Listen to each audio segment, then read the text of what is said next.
दोस्तों उसके बाद मॉडर्न हिस्ट्री में जो सबसे इम्पॉर्टेंट टॉपिक आता है उत्तर प्रदेश की जीके को लेकर, और उसमें जो सेक्शन है वो है 1857 का रिवोल्ट।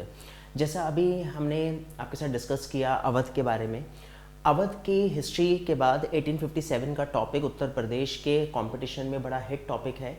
और जैसा आप देख रहे होंगे 1857 के रिवोल्ट में उत्तर प्रदेश की ये टोटल जो 9 उस समय के जो 9 प्रिंसली स्टेट्स थे, इन्होंने बहुत इम्पॉर्टेंट रोल अदा किया, रोल प्ले किया इस रिवोल्ट में। और 1857 का रिवोल्ट किस कारण से हुआ, पहले आपको एक थोड़ा सा इसके बारे में नटशेल आपको एक्सप्लेन कर दें। दोस्तों कहा जाता है कि उस समय 1857 के रिवोल्ट की जो भूमिका है वो सोसाइटी में उस समय 5 सेक्शन थे, जिसमें हम लोग एक सेक्शन मानते हैं फार्मर्स यानी किसान, दूसरा सेक्शन आता है इंडस्ट्रियलिस्ट यानी जो उस समय के उद्योगपति थे, और दोस्तों तीसरा सेक्शन उस समय था एक आर्मी सेक्शन यानी सेना, और फोर्थ सेक्शन था प्रिंसली स्टेट्स यानी नवाब, और फिफ्थ सेक्शन था यानी कॉमन मैन। इन पांचों सेक्शन की एक नाराजगी थी जिसका एक गुस्सा फूटा 1857 के रिवोल्ट में। तो वन बाय वन एक बार इन पांचों सेक्शन को हम लोग डिस्कस कर लेते हैं आपके साथ। अगर मैं फार्मर्स की बात करूं, किसान की, तो उस समय ईस्ट इंडिया कंपनी ने फार्मर्स को कंपेल किया कि आप अपनी फील्ड में कैश क्रॉप्स का प्रोडक्शन करेंगे। अब दोस्तों आप इमेजिन करो कि अगर एक किसान अपनी इस भूमि पर वीट और राइस का प्रोडक्शन कर रहा हो और आप उस फार्मर से बोलें कि अब आप यहाँ पे वीट और राइस का प्रोडक्शन नहीं करेंगे, यहाँ पे आप कैश क्रॉप्स यानी उस समय जो नगदी फसलें होती थी उनका प्रोडक्शन करेंगे। अब ये कैश क्रॉप्स क्या होती थी, ये भी अपने आप में बहुत इंपॉर्टेंट क्वेश्चन है कंपटीशन का। जैसे कि टी, कॉफ़ी, इंडिगो, ओपियम यानी अफीम, नील, चाय, कॉफ़ी, उसके बाद शुगर केन गन्ना या कॉटन कपास। तो ये क्रॉप के लिए उस समय किसान को कंपेल किया जाता था। अब आप इमेजिन करें कि अगर एक फील्ड पे वीट एंड राइस होता है और वहाँ पे अगर किसान कैश क्रॉप का प्रोडक्शन करता है, तो वो ज़मीन, ये कैश क्रॉप कुछ इस तरह की कैश क्रॉप थी जो ज़मीन को, लैंड को बैरन कर देती थी, नॉन फर्टाइल, और जो उसका वाटर लेवल होता था वो नीचे चला जाता था। और जब किसान ने इस बात के लिए विरोध किया तो इन्होंने उसको ज़बरदस्ती कंपेल किया कि आप ये कैश क्रॉप्स उगाएं। तो धीरे धीरे उस समय हिंदुस्तान का जो लैंड एरिया था वो बैरन लैंड में कन्वर्ट होता चला गया। और दोस्तों यही कारण है कि आज़ादी से पहले 1947 से पहले बहुत ड्रॉट यानी सूखा और फेमाइन, अकाल पड़ते थे। और उत्तर प्रदेश में अगर हम सूखे और अकाल की बात करें तो बहुत अच्छे लेवल पे कहा जाता है ये डिज़ास्टर 1857 से पहले कई बार उत्तर प्रदेश ने इन डिज़ास्टर्स का सामना किया। तो फार्मर इस वजह से नाराज है क्योंकि उसको कैश क्रॉप्स के लिए कंपेल किया जा रहा है। उसके बाद फार्मर को कहा जाता था कि जो भी आप कैश क्रॉप्स का प्रोडक्शन करेंगे वो रॉ मटेरियल आप देंगे ईस्ट इंडिया कंपनी को, और ईस्ट इंडिया कंपनी इस रॉ मटेरियल को ब्रिटेन लेके जाती थी। और ब्रिटेन में जो मैनचेस्टर और लिवरपूल आपने अगर सुने होंगे, जो इस समय कॉटन टेक्सटाइल का हब माना जाता है, वो वहाँ पे उस रॉ मटेरियल से एक फिनिश गुड्स बनते थे, और वो गुड्स दोस्तों फिर दोबारा से हिंदुस्तान में बिकने के लिए आते थे इंडिया में। और कहा जाता है कि वो इंडिया के जो प्रोडक्ट्स होते थे, जो इंडिया के इंडस्ट्रीज अपने घर पे हथकरघे से, जो हमारे जुलाहे वीवर हैं जो प्रोडक्ट बनाते थे, उस प्रोडक्ट के का जो कंपटीशन है वो ब्रिटिश प्रोडक्ट के साथ, ईस्ट इंडिया कंपनी के प्रोडक्ट के साथ होता था। तो दोस्तों ये जो प्रोडक्ट इंडिया आता था इसके ऊपर टैक्स नहीं लगता था क्योंकि ये ईस्ट इंडिया कंपनी के प्रोडक्ट हैं, तो बहुत नॉमिनल टैक्सेस होते थे। और आप समझ सकते हैं कि जो इसकी क्वालिटी है वो बहुत अच्छी इसकी क्वालिटी होती होगी, बहुत फिनिश गुड्स होते थे ये।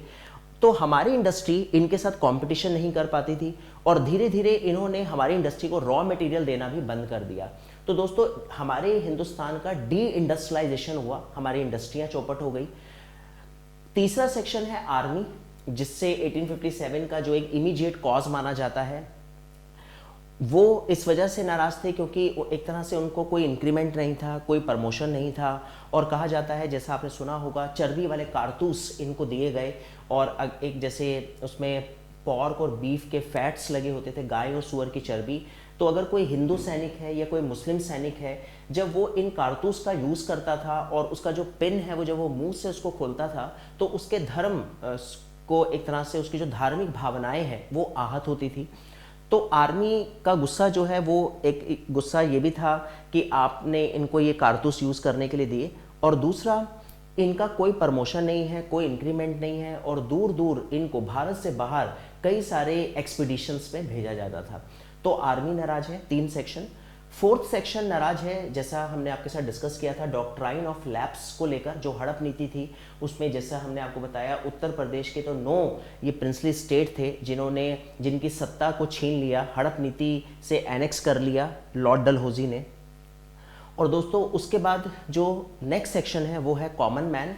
कॉमन मैन इसलिए नाराज है क्योंकि उसकी बहुत इंसल्ट, कोई अपॉर्चुनिटीज़ नहीं है उसके पास, ना वो इलेक्शन लड़ सकता है, ना वो कोई कंपटीशन में बैठ सकता है। तो ये एक तरह से प्लॉट रेडी हुआ, 1857 का रिवोल्ट स्टार्ट हुआ। और दोस्तों सबसे इंपॉर्टेंट पॉइंट ये था कि 1857 के रिवोल्ट की जो शुरुआत है वो मेरठ से मानी जाती है। कहा जाता है मेरठ जो है वो 1857 के रिवोल्ट की भूमि बना, और ये रिवोल्ट 1857 के रिवोल्ट की जो डेट है वो मानी जाती है 10 मई 1857। कहा जाता है तीसरी देशी घुड़सवार सेना के वो सैनिक थे, और वो 90 सोल्जर्स थे, उनको चर्बी वाले कारतूस दिए गए, उन्होंने विरोध किया। उसमें से 85 सैनिकों ने जिन्होंने विरोध किया उनको पकड़ के ईस्ट इंडिया कंपनी ने उनको अरेस्ट कर लिया। लेकिन कुछ टाइम के बाद कहा जाता है उन्होंने अपने दूसरे सैनिकों की सहायता से जेल को तोड़ा, और 10 मई 1857 में का रिवोल्ट स्टार्ट हुआ। और कहा जाता है कि ये 85 सैनिक 11 मई 1857 को ये सब दिल्ली पहुंच गए, और दिल्ली पहुंचकर इन लोगों ने 12 मई 1857 में बहादुर शाह जफर को मुगल सम्राट डिक्लेयर कर दिया।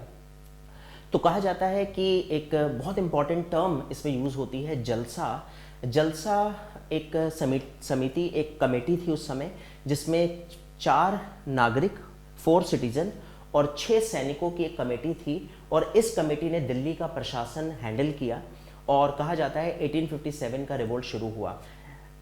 तो ये जितनी भी रियासतें हैं जो इम्पॉर्टेंट साइट हैं उत्तर प्रदेश की, कहा जाता है लखनऊ से, जैसा हमने आपके साथ डिस्कस किया था, बेगम हजरत ने लखनऊ से रिवोल्ट किया। कानपुर में नाना साहब जो अंतिम लास्ट पेशवा थे, उनकी रियासत को इन्होंने एनेक्स किया, कानपुर से रिवोल्ट शुरू हुआ। और कहा जाता है नाना साहब के साथ एक बहुत इंपॉर्टेंट पर्सनैलिटी थी तात्या टोपे। झांसी से रानी लक्ष्मीबाई ने रिवोल्ट किया, उनकी रियासत को इन्होंने एनेक्स किया। प्रयागराज से अगर बात करें तो लियाकत अली थे। कालपी एक बहुत इंपॉर्टेंट साइट है, और बहुत रेयर क्वेश्चन कालपी के ऊपर आया हुआ है, और कालपी के बारे में हम आपके साथ डिस्कस करेंगे। कालपी से तात्या टोपे इस आंदोलन का नेतृत्व कर रहे थे, इसको लीड कर रहे थे। मथुरा से अगर बात करें तो देवी सिंह थे यहाँ से लीडर, और बरेली से अगर बात करें तो यहाँ पे मौलवी अहमदुल्ला का एक शासन था, और अयोध्या से भी मौलवी अहमदुल्ला ने रिवोल्ट किया। मेरठ से कदम सिंह ने रिवोल्ट किया। तो ये एक अलग अलग लीडर जिनकी रियासतों को हड़प लिया गया, और इन्होंने इस रिवोल्ट की शुरुआत की। इसमें कहा जाता है कि 1857 के रिवोल्ट में ईस्ट इंडिया कंपनी ने अलग अलग एक तरह से अपने जिन्होंने रिवोल्ट को सप्रेस किया, जैसे दिल्ली से निकोलसन ने, जो ब्रिटिश ऑफिसर थे ईस्ट इंडिया कंपनी के, कैम्बल ह्यूरोज जो झांसी में एक्टिव रहे और उन्होंने वहाँ के रिवोल्ट को सप्रेस किया, और एक इनके ब्रिटिश ऑफिसर थे ईस्ट इंडिया कंपनी के नील, जिन्होंने इलाहाबाद और बनारस से इस रिवोल्ट को सप्रेस किया। तो दोस्तों 1857 का रिवोल्ट जब ख़त्म हुआ, और उसके बाद हिंदुस्तान में ईस्ट इंडिया कंपनी का चैप्टर क्लोज हुआ, और ईस्ट इंडिया कंपनी के बाद ब्रिटिश क्राउन का रूल हिंदुस्तान में स्टार्ट हुआ। तो दोस्तों इसमें जो सबसे इम्पॉर्टेंट पॉइंट है वो था 1857 के रिवोल्ट में उत्तर प्रदेश का क्या योगदान रहा। तो जैसा हमने आपको बताया इसमें 9 रियासतों ने रोल प्ले किया। लेकिन दोस्तों इसमें हम आपके साथ एक बहुत इंपॉर्टेंट साइट है, वो है कालपी, जो आपके साथ डिस्कस करना चाहेंगे।